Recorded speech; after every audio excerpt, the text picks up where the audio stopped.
जोर से बोलो। जो माताएं सर्विस करती हैं वो डेली मतलब घर में क्लास करती हैं और बाहर क्लास करने नहीं जा पाती हैं, क्या उनकी क्लास मानी जाएगी? अभी बोलिए सुन रहे हैं। क्लास माने संगठन, क्लास माने संगठन, और संगठन है ही नहीं। अकेले बाबा की मुरली पढ़ ली, याद में बैठ लिए, वो तो अमृत वेले भी बैठते हैं, तो उसे क्लास कहेंगे क्या? संगठन का बल कहेंगे क्या? संगठन का बल तो मुसलमानों में है, आज की दुनिया में भी। शास्त्रों में भी कहा है, संघौ शक्ति ही कलौ युगे। कलयुग में सबसे बड़ी शक्ति कौन सी होती है? संगठन की शक्ति। भगवान भी कुछ नहीं कर सकता। क्या अकेला चना भाड़ नहीं फोड़ेगा, संगठन की ताकत काम करेगी। मुसलमान लोगों में यह भी मान्यता है कि घर में नमाज पढ़ लो तो 1 गुना फल होगा, 1 गुना सवाब मिलेगा। मस्जिद में जाके वही नमाज पढ़ेंगे तो 10 गुना सवाब मिलेगा। जामा मस्जिद में जाके पढ़ेंगे तो 100 गुना सवाब मिलेगा। और अजमेर शरीफ में जाकर के अगर नमाज पढ़ेंगे तो 1000 गुना सवाब मिलेगा। और काबा शरीफ में जाकर के पढ़ेंगे तो 1,00,000 गुना सवाब मिलेगा। अब ये बात सच्ची है या झूठी है? हैं? कोई कहे झूठी है। अगर झूठी है तो दुनिया की हिस्ट्री उठा के देख लो, 2500 साल की। 2500 साल में कौन सी कौम ऐसी है जिसने सारी दुनिया के ऊपर सबसे ज्यादा लंबे समय तक राज्य किया है? मुसलमानों ने राज्य किया है। इस्लाम धर्म का ही बिगड़ा हुआ रूप मुस्लिम धर्म हुआ। मुसलमानों ने जितना राज्य किया है उतना क्रिश्चियंस ने भी नहीं किया। क्रिश्चियंस का राज्य तो अभी दुनिया में 150-200 वर्ष से फैला है। तो कौन सी ताकत उनके अंदर थी और है? ये संगठन की ताकत है। जितना संगठन बड़ा बनाएंगे और संगठन उतना ही बड़ा बनेगा जितनी प्योरिटी होगी। प्योरिटी माने यूनिटी, यूनिटी माने संगठन। नहीं तो अकेले ढपली बजाते रहो, कहीं आवाज पहुंचेगी नहीं, कोई फायदा नहीं होने वाला है। छिटक करके अलग नहीं रहना है। बाप आया है तो बाप के परिवार के साथ रहना है। बाप का ध्यान रखा और बाप के परिवार का ध्यान नहीं रखा, क्या? तो ये बाप की बेइज्जती है। बाप कहते हैं कि मैं आदि सनातन देवी देवता धर्म की स्थापना करने आया हूं,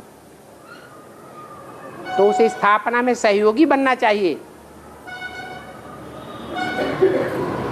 सब आपस में भाई भाई।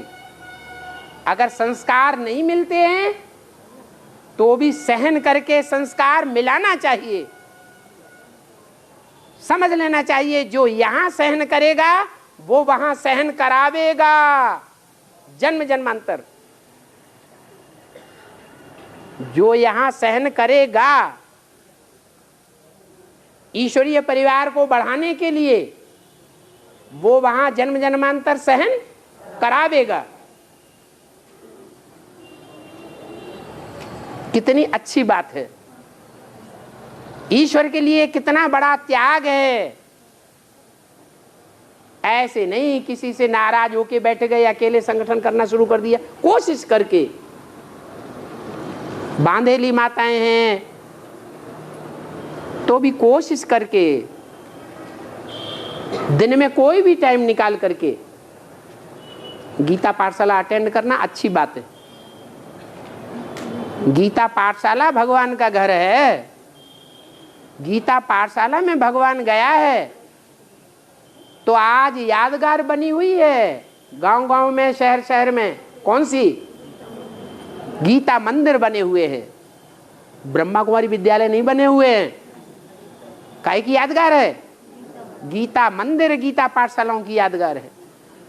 तो बाप गीता पाठशालाओं में जावेंगे, अकेले बैठ के धुनी रवावेंगे तो सन्यास धर्म में चले जावेंगे। जैसे जंगल में सन्यासी क्या करते हैं? हाँ, अकेले लकड़ी ली और जला ली और बैठ गए आदमी। कोशिश करके संगठन बनाने की कोशिश करनी है। 2-3 आत्माएं इकट्ठा बैठ करके माना जाता है। आत्माएं बैठ गई, लेकिन वो आत्माएं बाप के बच्चे बनी भट्टी की है। जो आत्माएं बैठ गई उन्होंने बच्चा बनी है, बाप का बच्चा बनी है। तो वो बाप के बने हुए बच्चे, आत्मा स्वतंत्र बनी है कि बंधन में है? बाप के बच्चे और बंधन जिंदगी भर के लिए स्वीकार कर लेंगे क्या? कभी स्वीकार नहीं कर सकते। बंधन आज नहीं तो कल तोड़ना ही तोड़ना है। हंस बगुले इकट्ठे नहीं रह सकते। और है जिन बच्चों को भर्ती करवाना है जिन बच्चों को भर्ती करवाना है अभी जल्दी, हाँ, तो क्या उनकी दिसंबर में ही भर्ती हो जानी चाहिए? ऐसा तो कुछ नहीं। जब उनको निश्चय बुद्धि बना लें तब उनकी भर्ती कराएं। निश्चय बुद्धि बने नहीं है, पुरानी दुनिया से, पुराने ब्राह्मणों की दुनिया से उनका दिल टूटा नहीं है। भाई कोई नए बाप के घर में जन्म लेता है तो जन्म लेने से पहले पुराने बाप के घर को छोड़ता है कि नहीं छोड़ता है? पहले बुद्धियोग वहां से टूटे, पुरानी दुनिया से।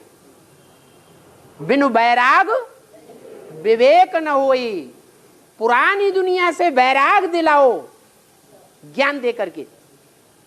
पुरानी दुनिया से बैराग आ जाए और बाप में बुद्धियोग जुट जाए, तब समझो निश्चय बुद्धि। और निश्चय बुद्धि की निशानी क्या है? निश्चय बुद्धि की निशानी है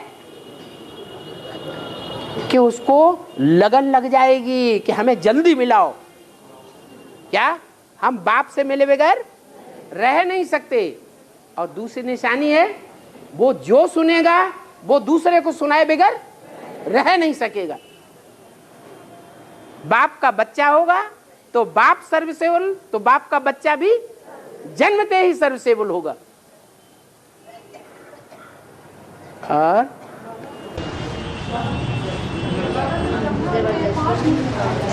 हाँ जी, भट्टी कितने दिन हो गए किए हुए हैं? 2 साल हो गए। 2 साल में अगर तुमने 2 साल की मुरलियां लगातार सुनी होती तो ये प्रश्न पैदा ही नहीं करती। कितनी बार बताया है कि अब एक बात तो पूरी हो लेने दो।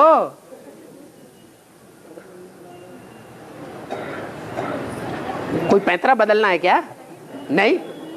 तो एक बात पूरी कर लो कि ब्रह्मा के जितने मुख हैं समझो उतनी ही आत्माएं हैं संगठित। कितने मुख हैं? 5 मुख हैं। तो 5 मुख हैं तो आत्माएं कितनी होंगी? 5 आत्माएं होंगी। जो 5 आत्माएं हैं वही ब्रह्मा सो क्या बनता है? ब्रह्मा सो विष्णु। तो जो ब्रह्मा सो विष्णु बनता है वो विष्णु में भी भुजाएं फिर कितनी होंगी? भुजाएं भी तो होनी चाहिए। भुजा माने चैतन्य भुजाएं होंगी या जड़ भुजाएं होंगी? चैतन्य भुजाएं होंगी। कोई आत्माएं होंगी सहयोग के रूप में। वो सहयोगी 4 आत्माएं और 4 जो सहयोगी आत्माएं चैतन्य हैं उनको चलाने वाला कोई होगा या नहीं होगा कि भुजाएं अपने आप चलना शुरू कर देंगी? वो चलाने वाला भी होता है। वो है 5वां मुख। जिस मुख के लिए कहा गया है तो उसने गाली देना शुरू कर दिया तो वो मुख काट दिया। ये गाली आदि देना ये महातमो प्रधानता की निशानी है। जो आत्मा के मुख से गाली निकलती हो, मुख से गाली निकलती हो, तो समझ लो क्या है, तमो प्रधान आत्मा है। तो ब्रह्मा के मुख से भी अगर गाली निकले, जिस ब्रह्मा के द्वारा नई दुनिया की स्थापना होनी है, तो ऐसे गाली देने वाले मुखों को काटना जरूरी है कि नहीं काटना जरूरी है? जरूरी हो जाता है। तो कहते हैं पांचवा मुख काट दिया, आत्मा अलग हो गई और देह अलग हो गई। तो अच्छा हुआ या बुरा हुआ? अच्छा हुआ। अरे ब्रह्मा तो देहधारी को कहा जाता है, और देहधारी की आत्मा अलग हो जाए और देहवान अलग हो जाए, तो वो ब्रह्मा नहीं रह गया, संपूर्ण आत्मा बन गई। वो जो संपूर्ण आत्मा पहली बनती है, वो आत्मा उन चार भुजाओं को चलाने वाली बन जाती है। तुम कहो कि फिर तो हम भी ऐसे ही ब्रह्मा बनेंगे, धड़ाधड़ गालियां देना शुरू कर दो। ये बात नहीं है, ये ड्रामा बना हुआ है। जो पहले पहले सतो प्रधान बनेगा, वो पहले पहले तमो प्रधान बनेगा। जो पहला पहला ब्राह्मण बनेगा, वो पहला पहला शूद्र बनेगा। कोई अपने आप करने की बात नहीं है, ये ड्रामा बना हुआ है। तो प्रजापिता के लिए कहा जाता है कि प्रजापिता जब तमो प्रधान बना, तो उसने भगवान को भी गालियां देना शुरू कर दिया। तो वो पांचवा मुख है, जो चार भुजाओं को चलाने वाला पहले तैयार होता है। और जो चार भुजाएं हैं, उनमें दो भुजाएं हैं राइटियस और दो भुजाएं हैं लेफ्टिस्ट। जो राइटियस भुजाएं हैं वो हैं ब्रह्मा सरस्वती। उन्होंने सदैव राइटियस कर्म ही किए हैं कि अनराइटियस काम भी किए हैं? राइटियस काम ही किए। एक है ऊपर की भुजा राइटियस, और एक है नीचे की भुजा। जो ऊपर की भुजा है, वो ऊपर की इसलिए है कि इसने बुद्धि का काम विशेष किया है। क्या बुद्धि का काम किया? उस बुद्धि का काम विशेष करने के कारण वो बुद्धि की देवी कही जाती है, विद्या की देवी कही जाती है। क्या विशेष काम किया? वो विशेष काम किया जो विशेष कार्य राम वाली आत्मा ने भी नहीं किया। क्या काम किया, कोई बताएगा? हाँ, आत्मा ज्योति बिंदु है ये नहीं, आत्मा अनुरूप है। वो तो पहले से भक्ति मार्ग में सबको मालूम, लेकिन ये किसी को नहीं मालूम है कि भगवान जो है उसका असली रूप क्या है। वो मंथन करके मम्मा ने निकाला पॉइंट कि आत्मा ज्योति बिंदु है, तो आत्मा का बाप भी ज्योति बिंदु होना चाहिए। सांप लंबा लंबा है तो सांप का बाप भी लंबा लंबा होना चाहिए। चींटी छोटी सी है तो उसका बाप भी छोटा सा होना चाहिए। तो ये मंथन मम्मा ने किया, कितनी बड़ी बात निकाल दी। जिस बात में सारी दुनिया मुझी हुई थी, किस बात में? कि भगवान का असली रूप क्या है, ज्योति बिंदु। वो ज्योति बिंदु रूप मम्मा ने ईजाद किया। नहीं तो पहले बड़े लिंग आकार को याद करते थे, बड़े लाइट के गोले को याद करते थे। सोमनाथ मंदिर में जो बड़ा लाल लाइट का पत्थर लगा हुआ था, उसे याद करते थे। ये किसी की बुद्धि में नहीं आया कि सोमनाथ के मंदिर में जो उस लाल पत्थर में जो हीरा जड़ा हुआ था, वो किसकी यादगार थी? ये बात मम्मा ने निकाली कि वो हीरा शिव ज्योति बिंदु की यादगार है। इसलिए वो राइट या सेंड में क्या दिखाया जाता है अस्त्र है? षष्ठी चक्र। कौन सा आयुध? आयुध माने शस्त्र। कौन सा शस्त्र दिखाते हैं? स्वदर्शन चक्र। और नीचे की भुजा में गदा। वो जो राइटियस भुजा है वो बुद्धि का काम हुआ। और जो थोड़े बुद्धू होते हैं, बुद्धि तीखी नहीं होती है, जैसे अर्जुन। अर्जुन बुद्धि में तीखा था, बुद्धिमान नर अर्जुन है, तो उसको ज्ञान बाण दिखाए गए। और भीम को गदा दिखा दी। मोटा ताजा था ना, तो जो बहुत मोटे ताजे पहलवान होते हैं उनकी बुद्धि कैसी होती है? ठर पर। तो उनको गदा दिखा दिया। तो मम्मा को सुदर्शन चक्र और ब्रह्मा को गदा, दादा लेखराज को। अब विष्णु की लेफ्टेस्ट भुजाएं, उनमें ऊपर की भुजा भी है और नीचे की भुजा है। तो जो ऊपर की भुजा है उसमें कौन सा आयुध है? शंख। जो शंख है, जब महाभारत युद्ध हुआ तो पहला शंख किसने बजाया है? अंदाजिया तुक्क मार दी।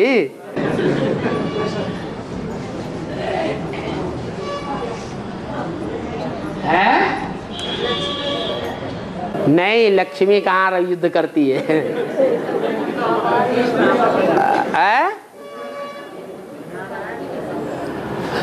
खैर, ब्राह्मणों की दुनिया में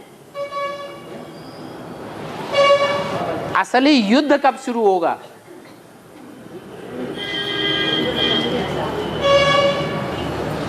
'76 से युद्ध शुरू हुआ कि नहीं हुआ है? एडवांस और बेसिक में युद्ध हुआ या नहीं हुआ? हुआ। लेकिन साधारण युद्ध हुआ या विशेष युद्ध हुआ? विशेष युद्ध वो नहीं हुआ जो महाभारत युद्ध गाया हुआ है, जिसका शास्त्रों में गायन है। क्या बाबा भी बताते हैं, है? पहले गीता ज्ञान कि पहले भागवत कि पहले महाभारत युद्ध है? पहले गीता ज्ञान चलता है, उसके बाद भागवत होती है, और जैसे ही भागवत शुरू होती है वैसे ही लड़ाई शुरू हो जाती है।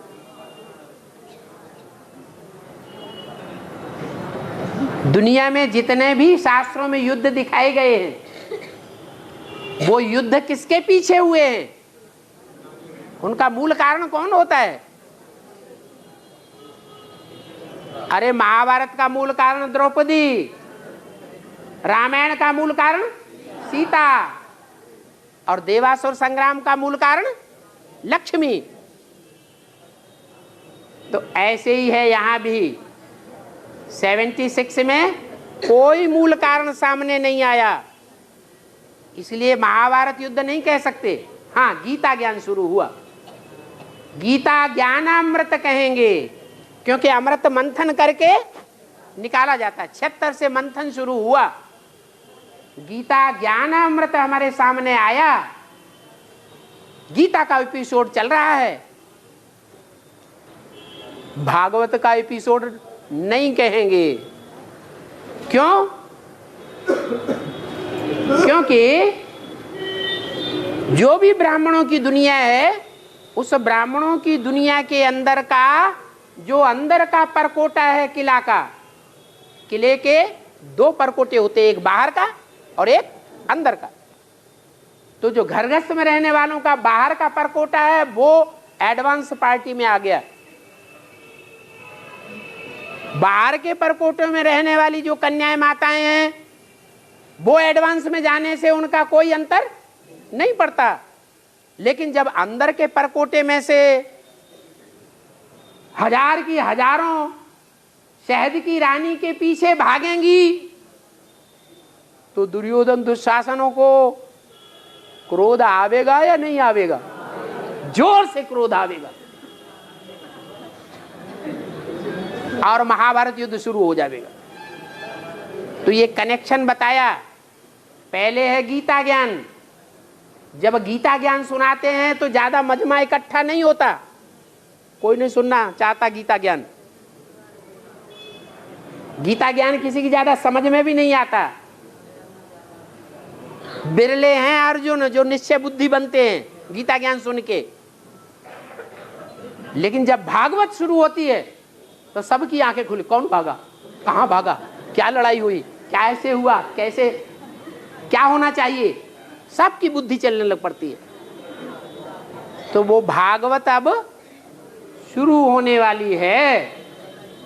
और जब भागवत शुरू होगी, जिसका तरीका अव्यक्त बाप दादा ने एडवांस वालों को बता दिया। क्या बताया है? अरे विभीषण ने तरीका बता दिया राम संप्रदाय को कि ये रावण के सर कैसे कटेंगे, ये कटना बंद कैसे होंगे, कैसे मरेगा रावण, क्या करो है?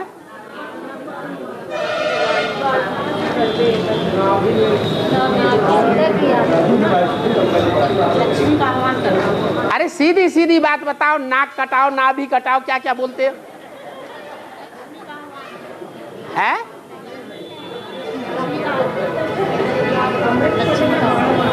नाभि काटो, नाक काटो, कान काटो, ये क्या बोल रहे?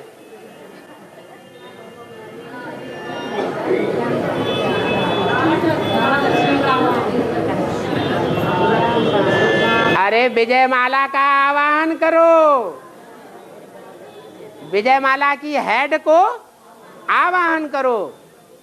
विजय माला की जो हेड है वो है वैष्णवी, वो विष्णु की नाभि से निकलता है ब्रह्मा। क्या? विष्णु की नाभि में 16,108 नार नानियां बंधी हुई है। वो 16,108 नसों नाड़ियों को कंट्रोल करने वाली है। अगर उसका आवाहन कर लिया तो समझो सारी दुनिया के ऊपर विजय प्राप्त हो गई। तो बाबा ने तरीका बता दिया, एक रानी मक्खी को आवाहन करो, पीछे पीछे सारे की भागवत शुरू हो जाएगी।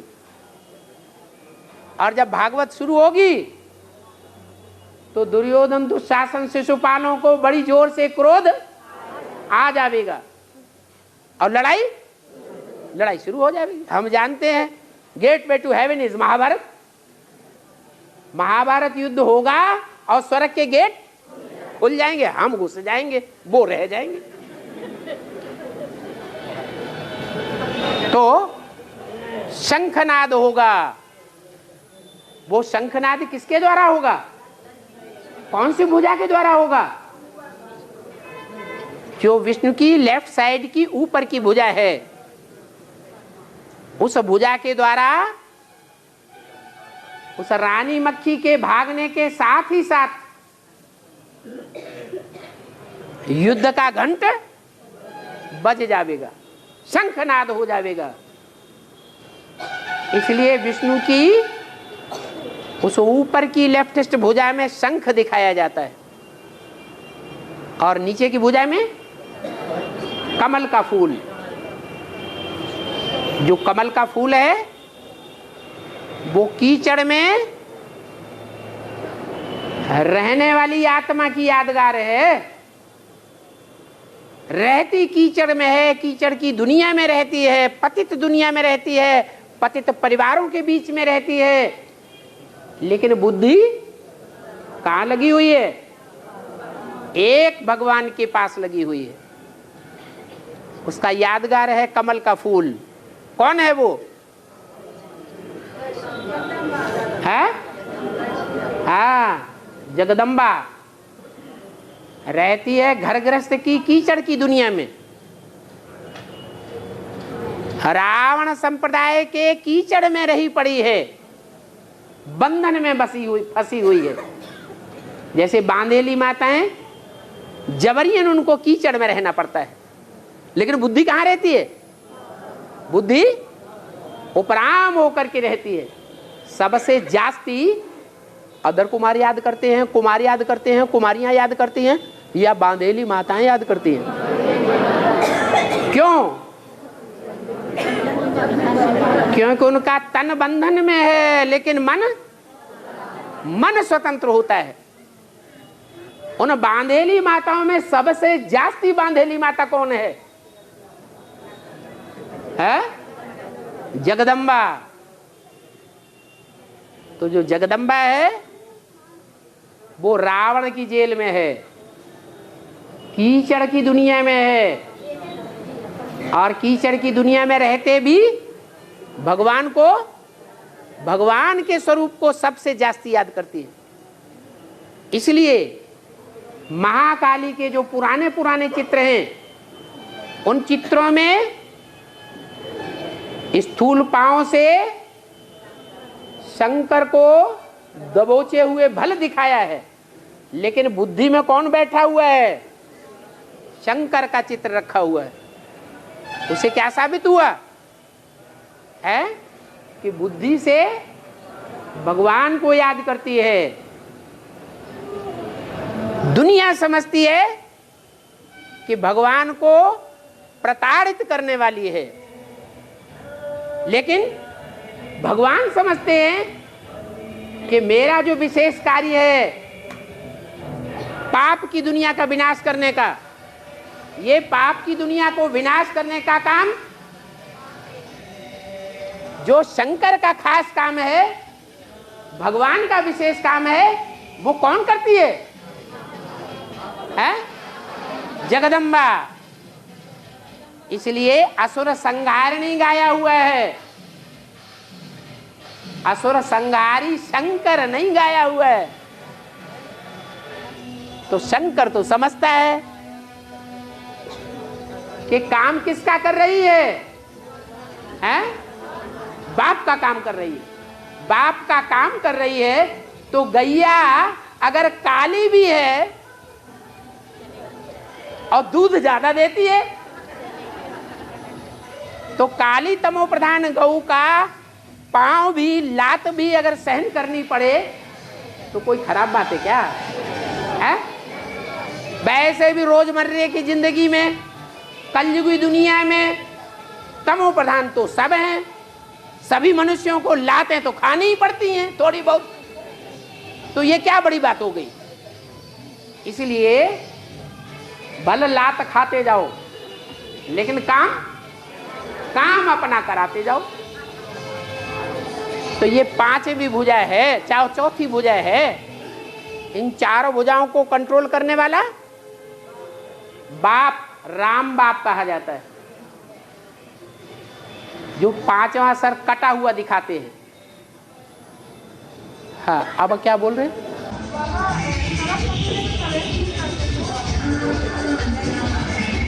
इसका जवाब भी दे दिया है, तुमको सुनना ही नहीं है। मुरलियां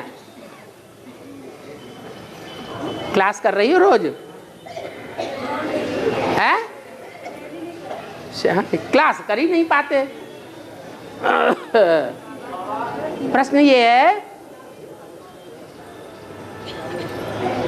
प्रश्न है कि सरस्वती में तो शिव बाबा प्रवेश ही नहीं करते। जब प्रवेश ही नहीं करते तो ब्रह्मा का मुख कैसे हो गया? बाबा ने तो बताया है, मैं जिसमें प्रवेश करता हूं उसका नाम ब्रह्मा रखता हूं। अच्छा, क्या भगवान सिर्फ मुख से बोल बोल करने के लिए ही प्रवेश करता है? भगवान का काम मुख से बोल बोल करने का ही है? क्या मुख से बोल बोल करके ही ज्ञान सुना जाता है?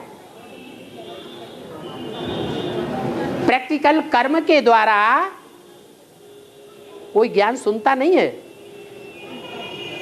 अरे प्रैक्टिकल कर्मों से आदमी ज्ञान सुनता है, प्रभावित होता है, या मुख के बोल बोल से प्रभावित होता है? जो प्रैक्टिकल कर्म करके दिखाता है उसकी एक्ट से लोग ज्यादा प्रभावित होते हैं। मुख के बोल बोल से कोई प्रभावित नहीं होता है। तो उनमें दो विशेष आत्माएं हैं, एक ओम राधे मम्मा और दूसरी जगदम्बा, नहीं दूसरी सरस्वती, वो क्या नाम, वैष्णवी।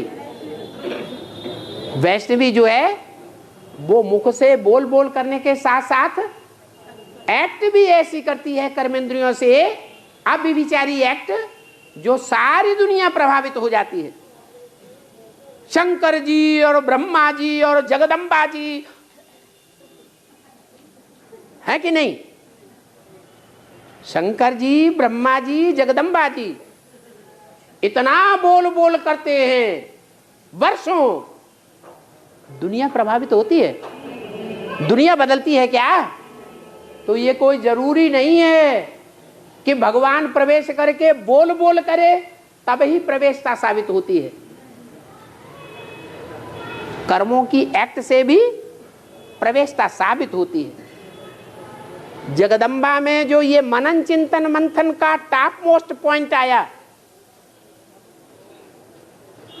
ये ओम राधे मम्मा की आत्मा ने 63 जन्म क्यों नहीं मंथन करके दिखा दिया?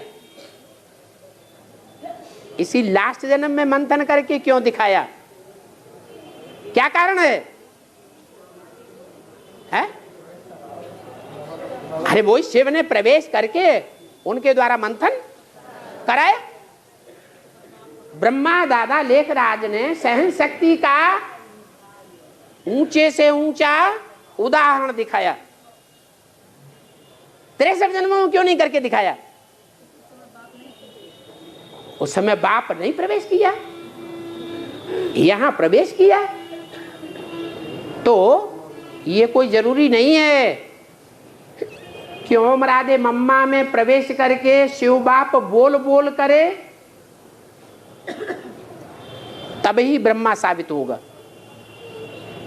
या वैष्णवी देवी में शिव बाप प्रवेश करके बोल बोल करे तभी वैष्णवी देवी साबित होगी। नहीं, एक्ट से भी साबित होती है। और है अर्जुन को द्रोणाचार्य ने धनुर्विद्या सिखाई। धनुर्विद्या सिखाई, हाँ जी। वो लोग ऊपर उठ उठ के देख रहे हैं, जरा खड़े होकर बोल दो, और बेचारों को उठना न पड़े। हाँ, अर्जुन को द्रोणाचार्य ने धनुर्विद्या सिखाई। हाँ जी। और एक लव को नहीं सिखाई है, एक लव को नहीं सिखाया। हाँ हाँ एक लव जो है तो धनुर्विद्या ने अर्जुन से ज्यादा तीखे थे, तीखा चला गया। गुरु द्रोणाचार्य ने एक लव से है, हाँ, गुरु द्रोणाचार्य ने है, एक लव से हाँ। तो प्रश्न यही है ना कि द्रोणाचार्य ने अंगूठा क्यों मांग लिया? ये तो अत्याचार कर दिया उसके साथ। तो उसका जवाब ये है कि गुरु द्रोणाचार्य भगवान का पार्ट था, सदगुरु का पार्ट था, या दुनियावी देहधारी धर्मगुरुओं का पार्ट था? किसका पार्ट था? देहधारी धर्मगुरु ईर्ष्या द्वेष करेंगे या नहीं करेंगे? करेंगे। अरे अर्जुन की तो बात छोड़ो, उन्होंने जो विद्या अपने बच्चे अश्वत्थामा को सिखाई वो अर्जुन और पांडवों को भी नहीं सिखाई। इतना देहवान था। एकलव्य तो बहुत दूर की चीज हो गई। देहधारी धर्मगुरुओं में और भगवान में, सदगुरु बनने में बहुत अंतर है, जमीन आसमान का अंतर है। इसीलिए वो ईर्ष्या देश के कारण कि मेरे पढ़ाए हुए उनसे ज्यादा तीखा दूसरा क्यों चला जाए, ऐसे तो सारी दुनिया आगे निकल जाएगी, फिर मेरा प्रभाव क्या रहेगा। तो अपना प्रभाव बढ़ाने के लिए क्या मांग लिया? अंगूठा ही काट दिया बेचारे का। अंगूठा काटना माने आत्मिक स्थिति खत्म कर देना। ये अंगूठा नहीं काटा, आत्मिक स्थिति खलास कर दी। और रुको, है कर्ण को, हाँ कवच कुंडल शरीर पैदा हुआ हाँ और ताली था, तो इसमें ब्राह्मण की दुनिया में उसको बेहद का पाठ मिलता है, बेहद का पाठ मिलता है ब्राह्मण की दुनिया में, ब्राह्मणों की दुनिया में बेहद का पाठ मिलता है। हाँ किसका है? अच्छा ठीक है बेटो। कर्ण माने क्या होता है? कान। ब्राह्मणों की दुनिया में कान से सुनने और कान से सुनाने का काम सबसे जास्ती किस आत्मा ने किया?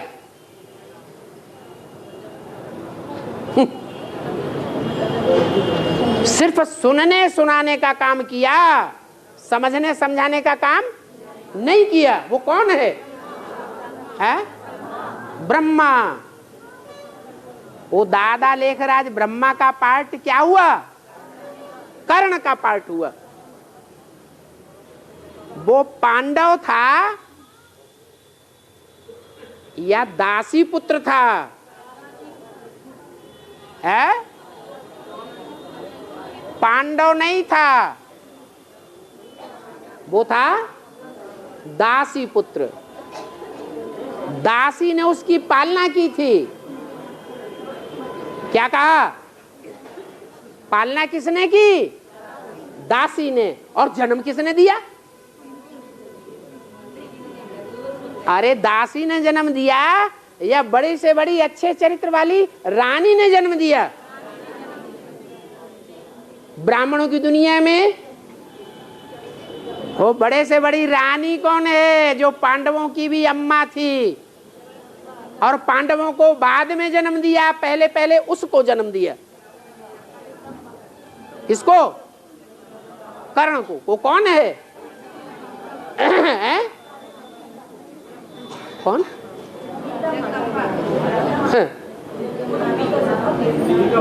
गीता माता है, जो भगवान की रची हुई गीता माता है। जो गीता माता स्वर्ग के द्वार खोलती है, उसे गीता माता ने उसे जन्म दिया था।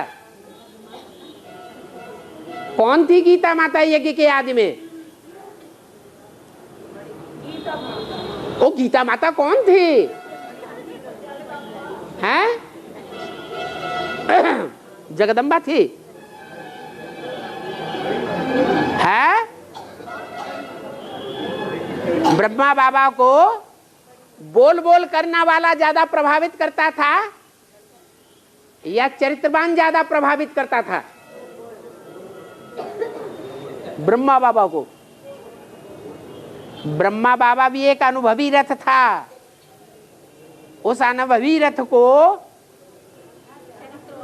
बोल बोल करने वाला ज्यादा प्रभावित करता था या चरित्रवान ज्यादा प्रभावित करता था? बोल बोल करने वाली ज्यादा प्रभावित करती थी। अच्छा सुनो, ब्रह्मा बाबा इस वर्तमान ब्राह्मण युग में जिससे जन्म लेगा, जिससे जन्म लेने की शूटिंग करेगा, उसी का बच्चा सत्ययुग में बनेगा, किसी दूसरे का बनेगा? है? उसी का बनेगा।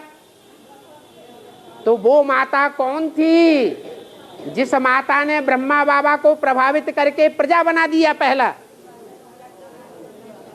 जगदम्बा थी। जगदम्बा सत्ययुग में जन्म देगी।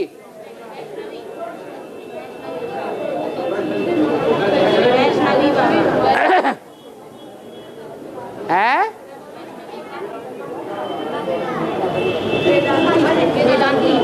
तो दो ही बातें करती है, अभी अभी कुछ बोलती है, अभी कुछ क्या बोल दिया, एक बात नहीं करती। हाँ? यज्ञ के आदि में उनकी बड़ी बहन थी जिसको वो मां समान समझते थे। अपनी बच्ची भी उनकी संरक्षण में छोड़ दी थी। जो अपनी बच्ची को जिसके संरक्षण में छोड़ देगा, उस माता की बात पहले मानेगा या बाहर की माता की बात पहले मानेगा? है? हाँ, वो बच्ची यज्ञ के आदि में एक माता थी जो बोल बोल नहीं करती थी। वो बच्ची भी त्रिमूर्ति के बीच में मौजूद थी। क्या? जब शिव आते हैं तो अकेले नहीं आते, किसके साथ आते? 3 मूर्तियों के साथ। तो जब ज्ञान का बीजारोपण किया गया तो उस समय 3 आत्माएं थी। प्रजापिता भी था, 2 माताएं भी थी। उन 2 माताओं में एक बड़ी माँ और दूसरी छोटी माँ। बड़ी माँ का स्वभाव बोल बोल करने का है, मनन चिंतन मंथन करने का नहीं है। और छोटी माता का स्वभाव बोल बोल करने का नहीं था और मनन चिंतन मंथन करने का भी नहीं था। लेकिन जब तक पक्का निश्चय न बैठ जाए तब तक वो किसी को सुना नहीं सकती, झूठी बात किसी को नहीं सुनाएगी। यज्ञ के आदि में भी जब पुरानी दुनिया का अंत होता है, यज्ञ के आदि में भी वो पवित्र थी, वैष्णवी थी। और जब सृष्टि का आदि हुआ तब भी क्या थी? है? सृष्टि, जब नई सृष्टि शुरू होती है तो नई सृष्टि के शुरुआत में पहले पहले कौन सा देवता होता है?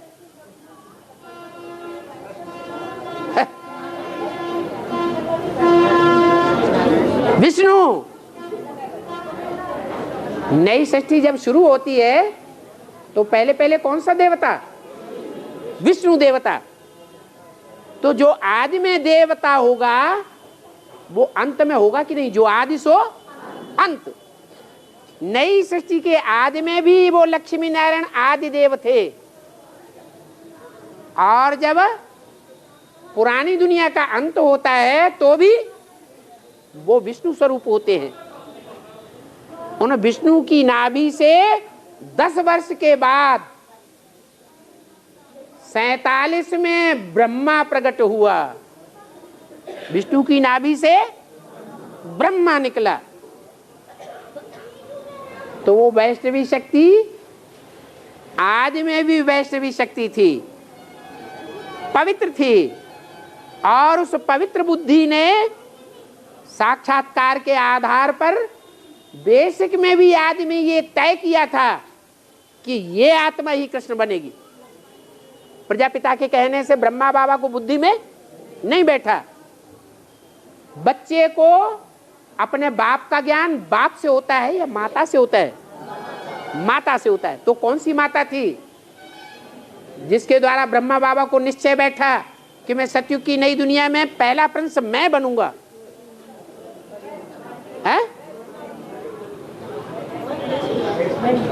है वो ही वैष्णवी शक्ति जो पवित्र बुद्धि थी।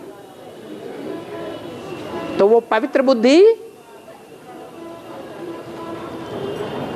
एक ऐसी आत्मा है जो सृष्टि के आदि में भी होती है और सृष्टि के अंत में भी विष्णु रूप बन करके रहती है। उन दोनों के संस्कार आपस में मिले हुए थे। दुनिया की और जोड़ियों के संस्कार भले टकराते हों,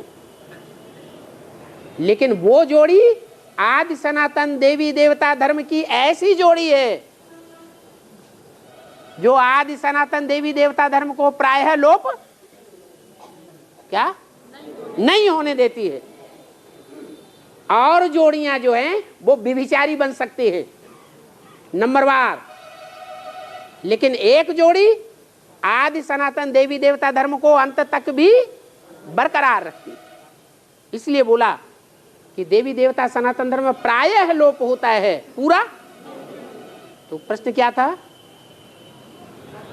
माता ने जो प्रश्न किया था क्या था? दोबारा है? कर्ण। हाँ, तो कर्ण समझ में आया कौन हुआ? ब्रह्मा बाबा। कैसे? बहुत सब शिव बाबा जब बोलते हैं तो पहले पहले कौन सुनता है? ब्रह्मा बाबा सुनते थे। तो उनके कान बड़े अच्छे थे, तो अच्छे कान दिखाने के लिए कुंडल दिखा दिए। उन्होंने कानों से सुन करके जो दान दिया है वैसा दान दुनिया में कोई ने नहीं किया। इसलिए कर्ण को महादानी कर्ण के रूप में आज भी गाया जाता है। वो सूत पुत्र था, उसका जन्म किससे हुआ था? है? अरे दासी से जन्म हुआ था। हाँ, कुंती से जन्म हुआ, जो पांडवों की माँ थी। पांडवों की माँ छोटी माँ या बड़ी माँ है?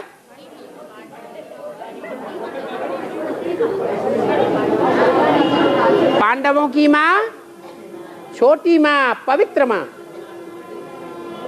उसका नाम शास्त्रों में दिखाया गया है कुंती। 2 प्रकार के पांडव हैं, 3 हैं बड़े, युधिष्ठिर, भीम, अर्जुन। उनकी माँ थी कुंती, और 2 पांडव थे छोटे, उनकी माँ थी मद्री, मंदबुद्धि।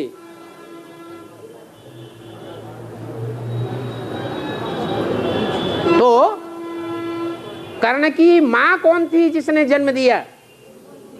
कुंती महारानी थी। और पाला किसने? कौन थी दासी?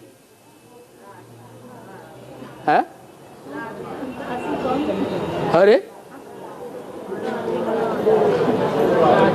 है? कितनी बार मुरलियों में बोला हुआ है कि तुलसी का पार्ट किसका है? जो आंगन में दिखाई जाती है, अंदर बेडरूम में नहीं बैठाया जाता है। हाँ, आंगन में क्यों बैठाई जाती है? क्योंकि वफादारी निभाने में थोड़ी भूल हो गई, इसलिए रावण उठा ले गया, श्रीमत की लीका से बाहर हो गई, इसलिए रावण उठा ले गया। ये बेवफाई होने के कारण तुलसी की पूजा तो होती है। जब तक तुलसी को थाली में भोग न लगाया जाए तब तक भगवान का भोग पूरा नहीं होता। वो कौन सा भोग है? भगवान को लड्डू पेड़ा कचौड़ी खाने के लिए नहीं आता है। क्या खाने काय का भोग लगाता है? सब भूल गए। विकारों का भोग लगाता है। तो वो विकारों का भोग लगाने के लिए जिसने अपने को पहले अर्पण किया, उसको देख देख करके और 16,000 ने अर्पण किया। वो पहले नंबर अर्पण होने वाली तुलसी कही जाती है। थोड़ी सी भूल हो गई बेवफाई की, इसलिए दासी का काम बनता है। क्या? तुलसी आंगन में बैठाई जाती है, अंदर बेडरूम में नहीं। बेडरूम में कौन? रानी या दासी? रानी बैठाई जाती। एक दूसरी तुलसी भी होती है जो आंगन में भी नहीं बैठाई जाती, वो जंगल में रहती है। वो अभी भी कांटों के जंगल में है, पहले भी कांटों के जंगल में थी। थोड़े समय के लिए भगवान का साथ निभाया और गायब हो गई। इसलिए उसे काली तुलसी कहा जाता है। आदि से लेकर के अंत तक ज्यादातर जीवन उसका कांटों के जंगल में व्यतीत होता है। सरेंडर होकर के जीवन व्यतीत नहीं होता है। तो दासी पुत्र क्यों कहा गया कर्ण को है? क्योंकि यज्ञ के आदि में बड़ी मां थी जो ब्रह्मा बाबा की पालना करने वाली थी। मम्मा बाबा को डायरेक्शन कौन देते थे? कोई ऐसे बच्चे थे जो मम्मा बाबा को भी डायरेक्शन देते थे। उनमें अव्वल नंबर नाम किसका था? है? अरे वो ही माता जगदम्बा का। आज में भी वो ब्रह्मा बाबा की पालना करती थी। और बाबा ये भी तो कहते हैं ना कि तुलसी विवाह बाद में नीचे से को मिलाए और राम भरोसे दे रहे पर्वत में है क्या? जाको अर्थ हमें ना मालूम, पहले अर्थ बताओ। हाँ खड़े हो जा। हाँ ये बताते हैं हमारे तुलसी जो होती है, हाँ।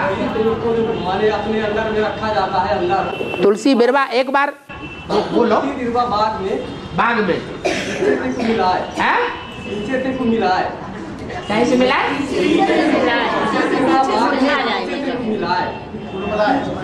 अरे तो मिला जाते हैं पीछे से कहावत है, और राम भरोसे दे रहे वो पर्वत लेकर जाए। तुलसी बिरवा बाग में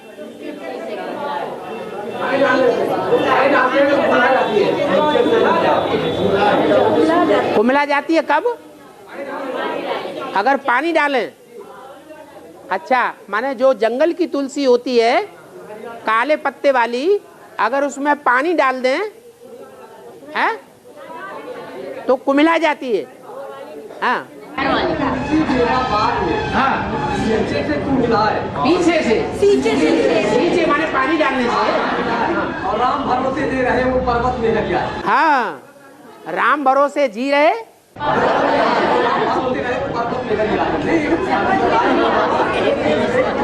जंगल में रहे। हाँ रुको तो अर्थ तो बता लेने दो। हाँ संस्कार से क्या है बाबा? हाँ? जो तुलसी माने बाद में पीछे से को मिला जाती वही है। काली तुलसी। हाँ। और जो जंगल में रहती है वो हरियाती रहती है। जंगल में रहने से हरियाती है, लेकिन अगर पानी डाल दिया जाए तो कुमला जाती है।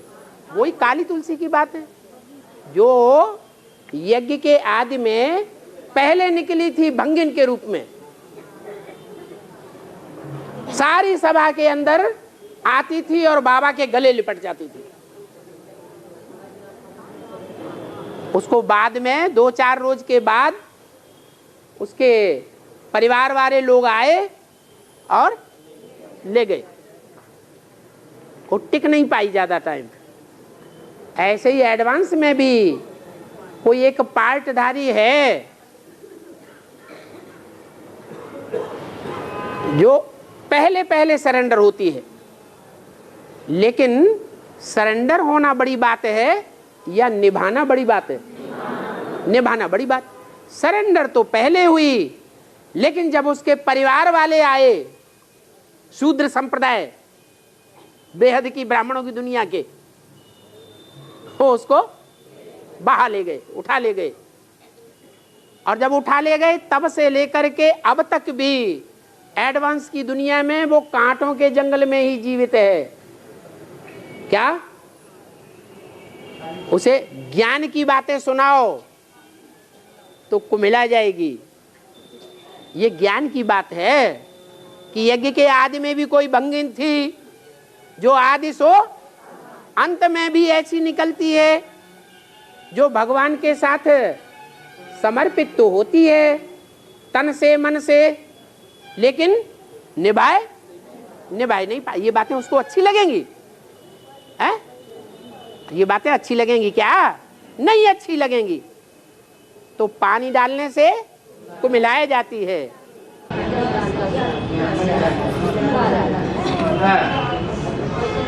रावण जो है तमो प्रधानता का प्रतीक है। रावण जो है तमो प्रधानता का प्रतीक है। हाँ जी। लेकिन उसकी लंका को श्रीलंका बोलते हैं, जबकि श्री को श्रेष्ठ होता है। जो श्री माने श्रेष्ठ, रचना लंका है, उसे श्रीलंका कहा जाता है। तो रचयिता श्रेष्ठ होगा या भ्रष्ट होगा? है? कोई दूसरा होगा? श्रेष्ठ ही होगा। तो लंका की रचना किसने की थी? रावण ने की थी। है? शिव बाबा ने की थी। तो शिव बाबा तो श्रेष्ठ थे, श्रेष्ठ है। जिस नगरी को रचेगा वो श्रीलंका नहीं कही जानी चाहिए। और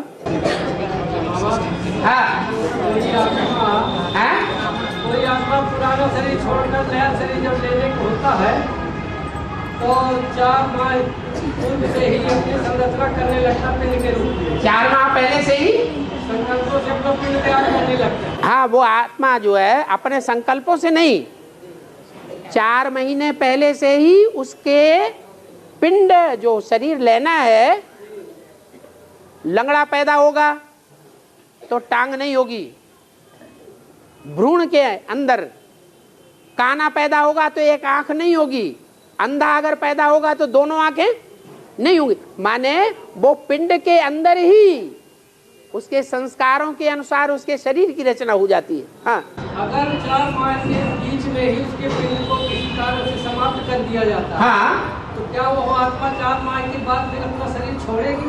4 महीने के बाद वो तो पहले ही समाप्त हो गई, पहले ही। जब उसका पिंड पेट में समाप्त कर दिया गया, हाँ, अब उसको 4 माह के बाद अपना शरीर छोड़, पिंड जब समाप्त होता है तो वो रक्त बन करके निकल जाता है। जो आत्मा को शरीर खत्म। पुराना शरीर से नया को लेना। हाँ, फिर जहाँ जाएगी, जहाँ जाके जन्म लेगी, वहाँ नया पिंड शुरू होगा। तब तक वो सूक्ष्म शरीर के आधार पर रहेगी, शरीर के आधार पर रहेगी। हाँ, और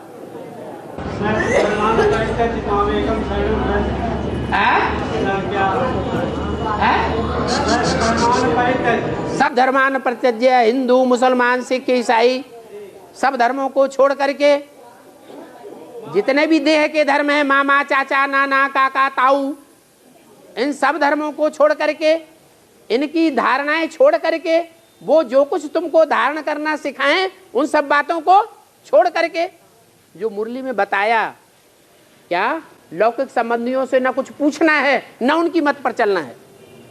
तो ये सब धर्म देहधारियों के छोड़ करके माम एकम शरणम ब्रज, माने मुझे एक की शरण में आ जा और किसी की बात न सुन।